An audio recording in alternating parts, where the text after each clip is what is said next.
Se você já tem uma reserva de emergência guardada, mas não sabe qual o próximo passo, ou tem medo de perder dinheiro e acaba deixando tudo na poupança, aquela que dá alergia, mesmo sabendo que rende pouco, por onde começar? Se essa é a tua dúvida, chegou a hora do nosso quadro que nós estamos iniciando exatamente hoje, chamado Pergunta de Investidor.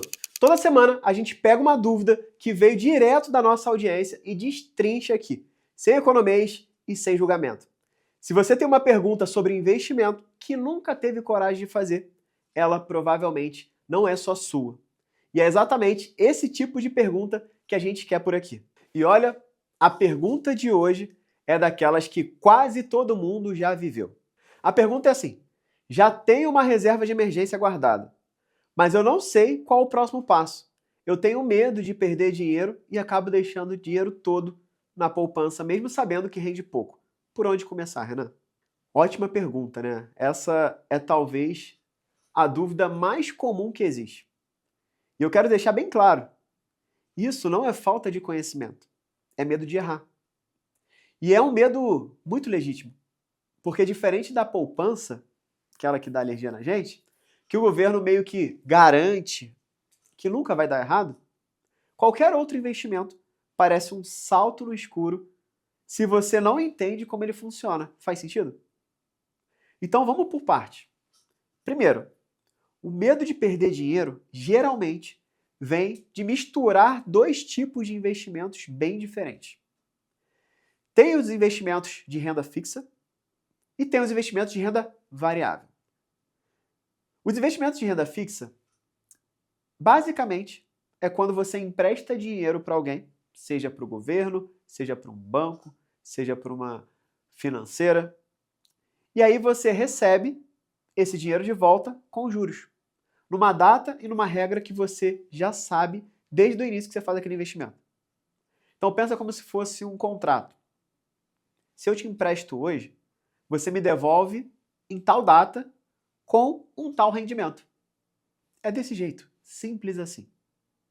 E tem os investimentos de renda variável, como o nome já diz, varia para cima, para baixo, altos e baixos, que são as ações, fundos imobiliários.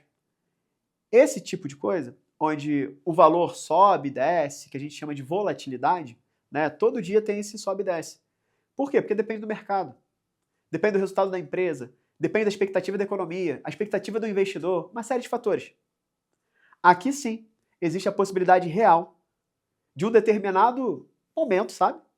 Valer menos do que você colocou. Vamos pensar que você botou 10 mil, deu uma quedinha, está 9.500. Se você resgata nesse momento, de fato você vai estar perdendo dinheiro. Mas se você mantém, a Bolsa de Valores se prova, né, ao longo da história, que ela sempre vai crescendo. E o erro comum é achar que sair da poupança significa automaticamente ir para o mundo estável da Bolsa de Valores, sabe? Não é isso.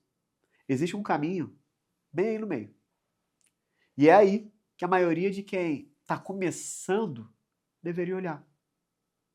Dentro da renda fixa, tem opções que seguem a mesma lógica de segurança da poupança.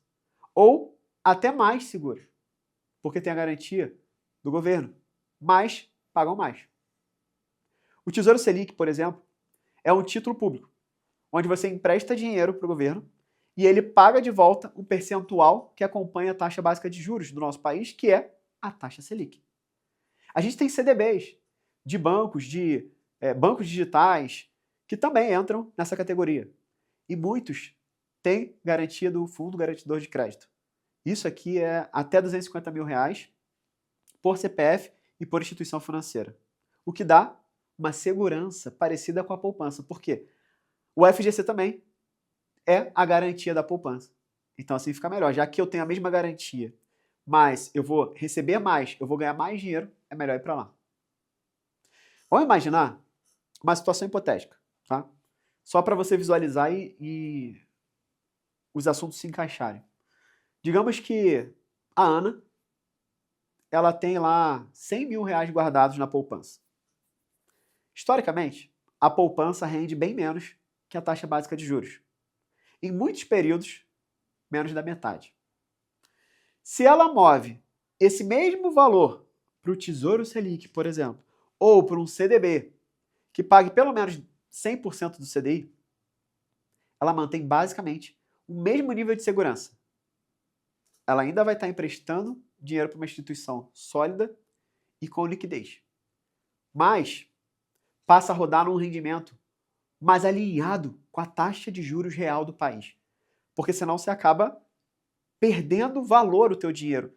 É como se a gente perdesse poder de compra. E isso não é arriscar mais. É trocar um veículo ineficiente por outro que faz essencialmente a mesma função. Guardar dinheiro com segurança, só que de uma forma muito mais eficiente.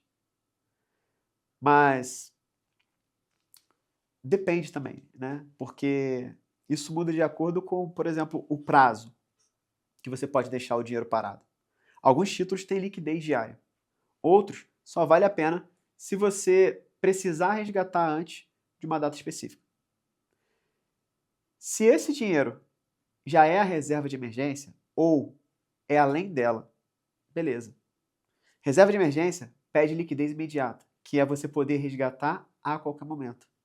Dinheiro que não vai ser usado tão cedo pode sim tolerar prazos mais longos, geralmente com rendimentos melhores.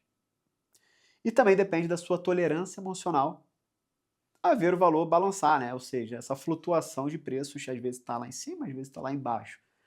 Mesmo dentro da renda fixa, alguns produtos têm uma coisa chamada marcação a mercado. O que isso significa? O valor pode oscilar um pouco para cima, um pouco para baixo, dia após dia, antes do vencimento. No vencimento, não, ele vai cumprir exatamente aquela regra que foi estabelecida no início. E isso pode assustar muita gente, mesmo sendo de forma temporária. E acontece muito para quem tem tesouro IPCA+, tesouro pré-fixado. Às vezes ela compra, mas nem sabe que tem essa flutuação. Por isso, o próximo passo não é qual é o melhor investimento. É entender essas 3 variáveis para o seu próprio dinheiro antes de escolher. Resumindo bem rapidinho aqui. 1. Sair da poupança não significa ir para risco alto, tá claro? Existem opções de renda fixa tão seguras quanto, só que mais eficientes. 2. Renda fixa e renda variável são 2 mundos diferentes. E dá para começar sem tocar no segundo, por exemplo. Dá para começar só com a renda fixa. 3. Antes de você escolher onde investir, vale mais entender prazo, liquidez e tolerância à oscilação que vai sair ali, né, a melhor dica ou algo do tipo. Então, se você não costuma ver muito altos e baixos, segura um pouco a onda. Para a renda variável, inicia na renda fixa, pega confiança, vai estudando e depois você dá o próximo passo. E agora, para a gente finalizar, um lembrete importante. A gente está falando aqui de conceitos e formas de pensar sobre investimento, não de recomendação para o seu caso específico. Cada pessoa tem um momento de vida, um objetivo e uma tolerância a risco diferente. Então, usa o que a gente conversou aqui como ponto de partida, não como uma decisão final. E se você quiser algo mais personalizado, vale uma conversa com o nosso time de consultores para a gente entender como é que está o seu momento e ver como que a gente consegue te ajudar. Eu vou deixar um link aqui para vocês poderem entrar em contato com o nosso time para a gente entender um pouco mais do seu momento. Vai estar aqui na descrição desse vídeo. Se você está pelo Spotify, se você está pelo YouTube, também vai estar fixado no primeiro comentário. Se você tem uma pergunta para esse quadro, manda para a gente. Pode ser uma pergunta a mais simples do mundo. É exatamente esse tipo que a gente gosta de trazer aqui e a gente adora responder, porque essa dúvida não é só sua, tá bom?